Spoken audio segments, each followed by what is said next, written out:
This is Brad A. Milford with the Unlimited Business Wisdom Podcast, where leaders, seasoned entrepreneurs, and business owners share their wisdom. It's straight to the point to respect people's time, and because we know knowledge and wisdom turn to business possibility, and possibility mixed with support and action become reality. In this podcast, we discuss leadership, sales, marketing, operations, team development, quality, and finance to drive sustainable results and everlasting impact to make the world a better place. Thanks for joining us. Hey, Emmy, welcome to the Unlimited Wisdom Podcast. Thank you so much for having me, Brad. It's a pleasure. I'm so glad that you're here. I'm excited for this conversation. This is going to be really fun. If you'd be willing to share with the audience a little bit about who you are and what you do. And as always, a can of worms to start out like that way. So I've just wrote a book called $100 Million Careers. And in it, I share what I was, who I was and who I became and the mistakes that I made along the way. So I was an institutional investor, which means running large companies' money in the stock market, ran the #1 fund in the world in 1999, worked at that job for 25 years, working at hedge funds, mutual funds, insurance companies, and then about 5-6 years ago, switched over to corporate. And I've been in the startup world as a COO of a Web3 startup. I was head of project, basically partnerships for a different Web3 startup. And then I'm currently Chief Operating Officer of Competitive Storytelling. And there we help founders and CEOs share their story of world-changing ideas so that they can change the world. Love that. That's some serious stuff there, Emmy. And I mean that sincerely. You got some real fun stuff there, and some serious responsibilities as well, I'm sure. Yeah, it's a lot of fun. Well, what's the best thing about being in business for you? For me, I wish that I had switched to startups 20 years before. I'm so happy that I had my career in investments, but I really wish that I had switched earlier, because for me, being in a startup means that you have to be a jack of all trades, whether you're chief operating officer, chief financial officer, head of operations, whatever you're doing, you've got to be the jack of all trades. So for instance, when I joined the current company, we needed a software kind of suite to be able to sell our services as a software instead. And so we started looking at different vendors, and they all seemed like it was going to take a lot of time to explain what we needed, and they were going to cost a bunch of money and take a lot of time. And I had previously taken coding classes, and then I actually spun up my own app for my previous little kind of coaching company that I built. And so I said, you know what, I think I can do this. So even though I came in as chief operating officer, I got to build our software. And then I just hired someone off the internet to clean it up for about $1,000. And so in 2 weeks and $1,000, we have a software product. And then I went off and started building the operations and the infrastructure that we need. But that to me is the most fun about doing business, because I can leverage my own curiosity. I can ask, well, how am I going to run operations if we don't have something to sell? So I better build the thing we need to sell and then get back to building operations. So I can just ask, well, why couldn't I build it? And there's not people saying, like in a large company, well, you've got to stay. We hired you to do finance, you got to do finance, or we hired you to do sales, you got to do sales.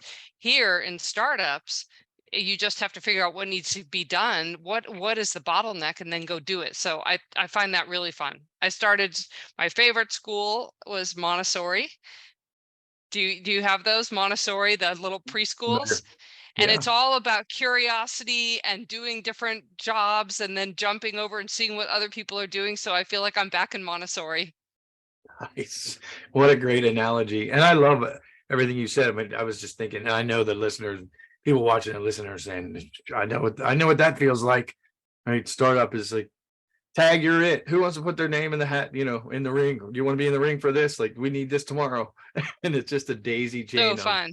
of curiosity, innovation, but how fast can we put this together? How do we get a working model and functionality on this? And then we'll fix it later. And it is definitely never ending and vigorous, to say the least. So I love that. I love everything you shared. It's great. I mean, Thanks. we hear from other business owners, and especially in whether they're in startup mode or whether they're, even seasoned entrepreneurs, that they're getting so much business sometimes, especially in growth mode, right? That sometimes that causes some feelings of overwhelm, or chaos. Would you be willing to share your thoughts about that topic? Yeah, and I think this delves very closely into the hustle culture of Mm, startups. And what I share with my team is, let's slow down mm, and figure out what's really going on first. And often when we slow down, we see that we keep doing the same thing over and over. So then we automate it. We see that people are looking for the same thing all of the time, and so we built an operating system for the company based on Notion, where we have links, and that if you go into finance, you're going to find all the links to our Dropboxes, to our Google Drives, etc. And we built a knowledge management system underneath it, and then everything kind of connects to everything. So no matter where you go in that operating system, if you go into finance, you'll find all the knowledge, all the projects, all the people that are related, and all of the documents related to finance in a very easy way to find it. So that I learned from when I was in my first kind of corporate job. And I noticed that the COO spent 50% of his time looking for documents. 50% of his time. And he yelled a lot. So he would just yell out his door, "Hey, such and such, do you know where the such and such and the so and so is?" And it was all day long. So, I said to myself, if I'm ever COO, which was crazy that I was less than a year later, but I said, I'm going to set up a system where nobody ever needs to ask that question. Everyone will know where to go, and it'll all be logically put away. you have me just wanting to jump for joy right now, literally. So speaking this language, I mean, I think a lot of us experience this, and I think people listening and watching definitely for sure relate, to at least someone. If it's not themselves, someone can't find this, or where do you go? And especially in startup mode, things can get messy pretty quick. And so you get to the 1 million or 1 to 5 million or 5 to 10 million or 5 to 20 million, or even up. You can get messy, wading through that mess if they're not structured, if there's not a proper infrastructure. But linking upon linking and being able to find things at your fingertips is amazing. Amazing. It is. I actually shared it with a friend of mine who's on some small cap company boards. And she said she wished that those companies were as organized to, had this already. And then we had another company that came to us that wanted us to like do it as a service, set it up for them. But they unfortunately had already signed up for Salesforce and signed up for all these big software packages where you really need an IT department. Mm. And so it was almost like they'd gone too far down the other route. And I said, this is just a very complicated, this is a systems integration problem. This is not you don't need my thing. You've signed up for the wrong software. Like, this is, you don't need our help. You need you need a different type of help. So yeah, but it's exciting to be working for somebody who was open minded to maybe build something that was a little bit ahead of what we need, but now we could scale at whatever rate we want to scale at, because we've got an onboarding system. All of the systems are just in there, encoded in software. I love it. What I want to highlight about what you're saying is, because I know somebody's listening and watching going like, how do we do that? Is that possible? I've never seen that, right? And so it is very possible. What I want to land and highlight what you're saying, Emmy, is it is very possible. And it's not only possible. I mean, it ought to be an expectation of any startup company, or depending on where you are, to be able to have everything at your fingertips. To illustrate that even more, I was in the Navy, so you look at a command and control center on a ship, or if you look at, an airplane, there's all these gauges and things, and I'm not a pilot, right? So I don't know what all those gauges are, but very quickly you learn what the gauges are and what buttons to push, and that's really ought to be how things work, right? So a system like you're talking about, Emmy, where you come in and you create that, then you just basically push buttons and click links, and you know where everything is. It's pretty darn amazing. Thanks. Yeah. And then everyone else does. So everyone that onboards goes through our mission, vision, alignment area. Within all of this, we've built on Notion. So they all come in through the same thing. They get familiar with Notion. And then it's very natural then that they all have an action zone where they check off things. So it creates that natural, what's called OKRs, right? Where you have objective key metrics and results, right? So all of these things, I've read several books in terms of like the Matt Meharry, the great CEO Within, and How to Be a Chief Operating Officer. So I read all of these books and then effectively figured out, okay, how do I have OKRs naturally embedded in this software? How do I have mission, vision, values, and HR onboarding naturally embedded in this software, so that when someone comes on, we don't have to say, look, you have to have these review cycles, or or we're doing things in Scrum or things in sprints. It's already in the software. And so as they do their work, they check off these things, and they don't even know they're doing OKRs. So it's basically taking some of the best management books and codifying it so that our company naturally runs that way. That is brilliant. Absolutely brilliant. I love this. Thank you. This is great.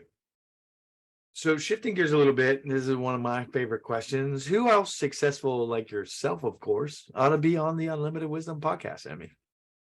Well, this is a new friend of mine, Dean DeLille, and he has built multiple businesses in multiple areas, tens of millions of dollars, and understands how to integrate, understands how to market, understands how to get capital. And he's building a brand new business today. So I think he would be amazing on your podcast. I love that. I love that. Another person who understands the daisy chain of events that we all go through. Absolutely. And he's seen it. He's seen it time and time again. I love that. Emmy, let's get to the crux of this. I know you have so much wisdom to share with the world, with the audience, with everyone. You have some great accolades, and I'm sure you have a lot. What wisdom would you, and I understand it's difficult to pick just a short, a small one or a short one, but what wisdom would you share with other business owners? Well, I'm going to cheat and do two. Nice. The biggest one, but they're very related. So the biggest one is that no matter how big your goal is, it's too small. So you've got to moonshot your career, because the biggest risk is that you hit that goal and then you kind of flounder. And I did that, and I've seen people do that, where I've seen a woman who won not one but two Olympic golds in a row when her country had never won it before in dressage, an individual Olympic gold. And after her second Olympic gold, she was floundering. And it takes so much energy to get back up again. So keep that gas on and keep whatever your goal is, make it bigger, moonshot your career. And that leads into the second thing, which is I wrote a book called $100 Million Careers. And people say, well, how do you make 100 million? And so that's what I want to share is how you make 100 million. There are 25,000 US households worth over 100 million that are self-made, 25,000. So I want your listeners to be one of those next ones. And how you do it is you break into an industry, you learn the background, and you want to pick an industry that has a lot of leverage in it. Then you build equity. So you either manage a portfolio, but this can be in other industries aside. That I highlighted 5 in finance because that's what I'm aware of, but there's many more industries. So you break in, build equity, break out. When I say break out, that means build your own company, build your own portfolio company, build your own startup. That's where you get to be Elon Musk, Bill Gates, Larry Ellison, the very, very wealthiest people in the world built their own company.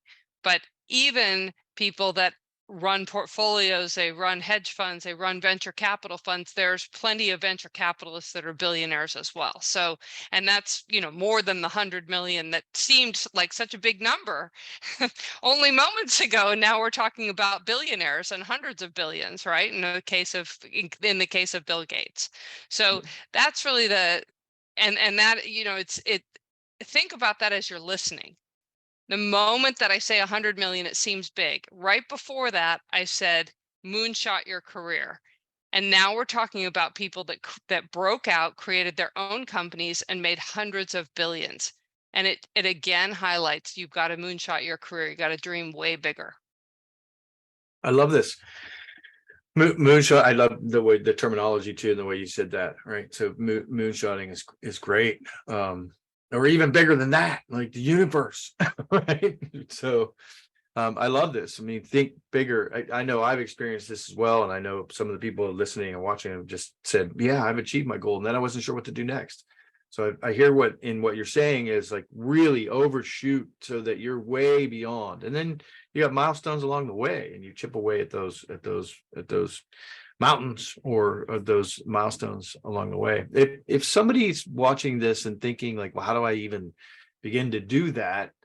From where I'm starting today, regardless of where they are, what advice might you give them?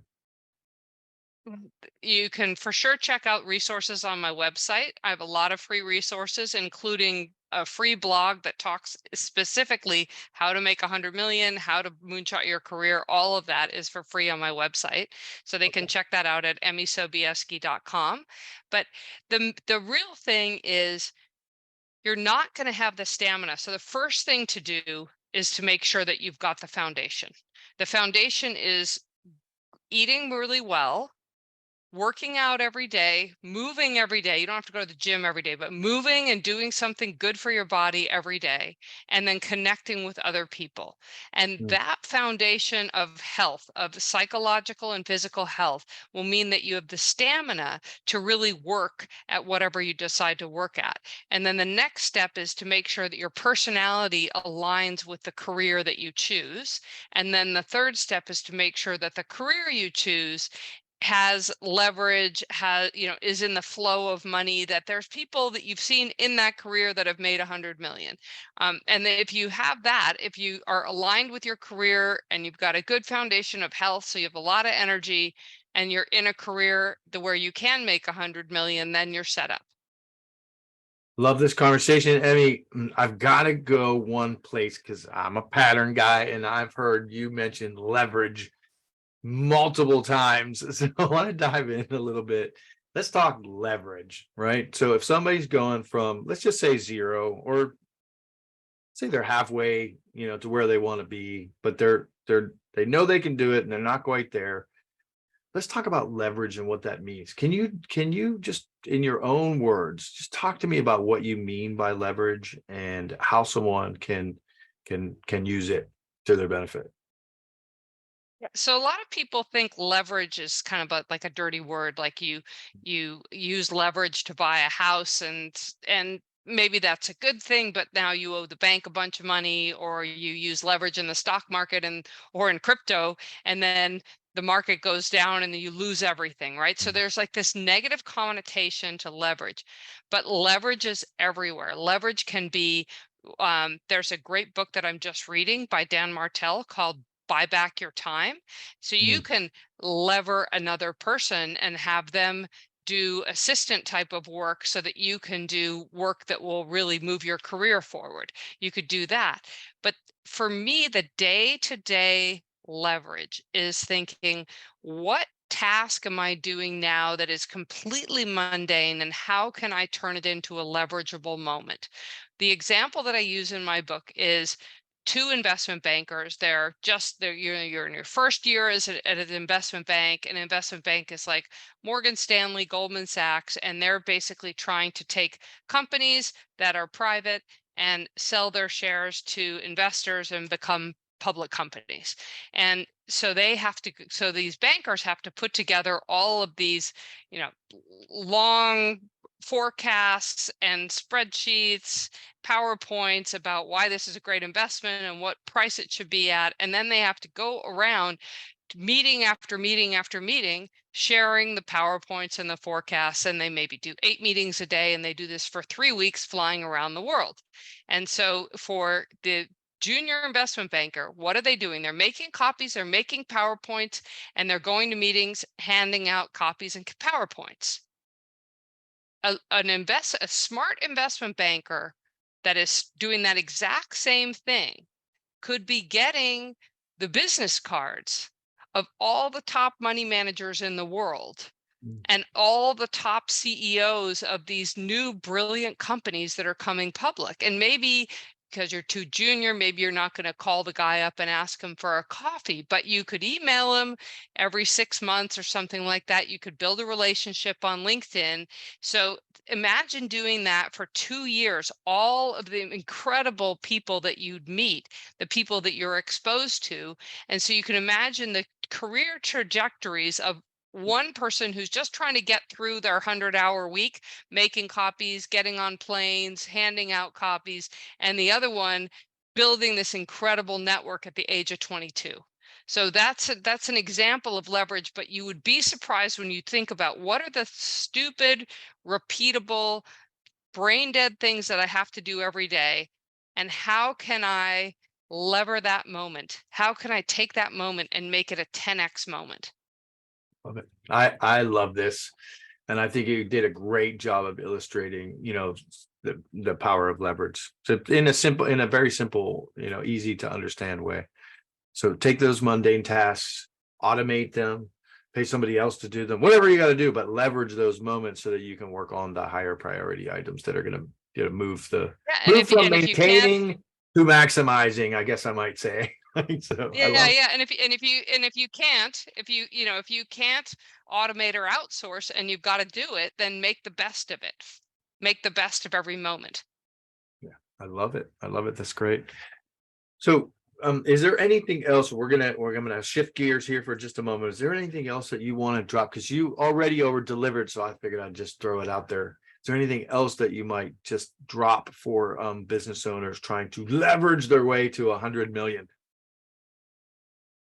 One thing that I'm finding in running and helping run our own business is that when you're thinking about two different opportunities, pay attention kind of to your heart and your instinct. And if people keep coming to you trying to give you money to do something, and the other thing that you think should be a priority, you're having to really sell and push and try to get people to do, and they don't want to do it. Pay attention. People vote with their feet, and then they vote with their wallet. So, so follow your instincts, trust your gut. Each one of you that is listening knows your business, and just listen to where the money's wanting to naturally flow, and just get in the flow of that money. Love that. That is really, really good advice. And I hope you're listening, because I know there's a lot of people out there going, yeah, I probably should have done that before. So now is a great time. Great advice. I mean, I appreciate you dropping actionable information as well that people can. I know they can find the resource on your website, but just here, watching and listening, they can just think through this and, walk through those examples to put those things in action right away. So shifting gears for a moment, Mike, I imagine you share this just like I do, right? We work to live. So, I mean, it's one thing to have 100 million, but we've got to be able to do something with it, right? So we work to live, not live to work. What's the most fun vacation you've ever had? I'm dying to ask you that question. My most fun vacation was running across the Alta Via Trail in the Dolomites. So it's in the Italian Alps. And I was on a kind of a trek with a bunch of people. and I'm not really good at kind of walking at a slow pace. And I said to the guide, would it be okay if I ran ahead? And he said, sure. And he kind of told me the next 2 miles. He said, oh, there's going to be a turn when you get to this house, you're going to turn right, and then you're going to turn left at this other. So he kind of gave me a few landmarks, and I'm running along, and the Dolomites have this kind of white pinkish glow to the rock, and then there's this just beautiful grass, and I'm up on these kind of hills with just pink, like a coral pink, white and green, listening to my music, jogging along, and there's not a single person that I could see for miles. And it was just so peaceful. I would say it was one of my top 5 days in my life. That the picture you just paint, like, I'm ready to go. You just painted a wonderful picture. That sounds amazing. It was incredible. And I've traveled to 90 countries, so it's a tough comp. I've done a fair bit of vacationing. That's amazing. Thank you so much. I know that you took a chunk out of your very busy day to be here to serve, to connect with other people, and to, spread the awesome message that you have. So I just want to celebrate you. I say kudos to you for taking a chunk out of your day to do that. So it's a pleasure to have you here. When somebody watches this and they listen to it, what's the best way when they say, I have to reach out to Emmy and find out more information? What's the best way for them to reach out to you? The best way to reach me is to send me a message on LinkedIn. That's the easiest and the best way to reach me. And then, of course, you can find my lots of information about me on my website. And then I'm also on Twitter, Instagram, Facebook. But the very best, easiest way to reach me is just LinkedIn DMs. And it's really fun. Some people read my book, and then they have one specific question about their situation as it relates to my book, and it's just wonderful. So many people say, and I've had lot of people that so many people say nobody ever reads a book. They buy the book, maybe they read the first 5 pages, and then they give Mm. up. And I've had a lot of people that read the whole book and read all the way through and then have a question, and I just love to answer those on LinkedIn. So it's been a lot of fun. Love that. Again, thank you so much. And those links will be down below as well for you and your convenience. So if you're driving, do not stop now. You can check them out later. Emmy, thanks again for being here. I really enjoyed our conversation, and I celebrate you. Thanks for being on. Thank you so much for having me, Brad. This is Brad A. Milford with the Unlimited Business Wisdom Podcast, where leaders, seasoned entrepreneurs, and business owners share their wisdom. If you're looking for more on leadership, sales, marketing, or operations to drive team development, higher quality, and high-level sustainable profits, we encourage you to join the Built for Brilliance community on Facebook, or reach out to us about one of our mastermind groups, coaching or consulting, or even fractional COO services. You can reach us at buildbrilliance.net/contact. We thank you for listening, for sharing the show, and appreciate your rating and reviews, as this makes more shows possible. Thanks for joining us.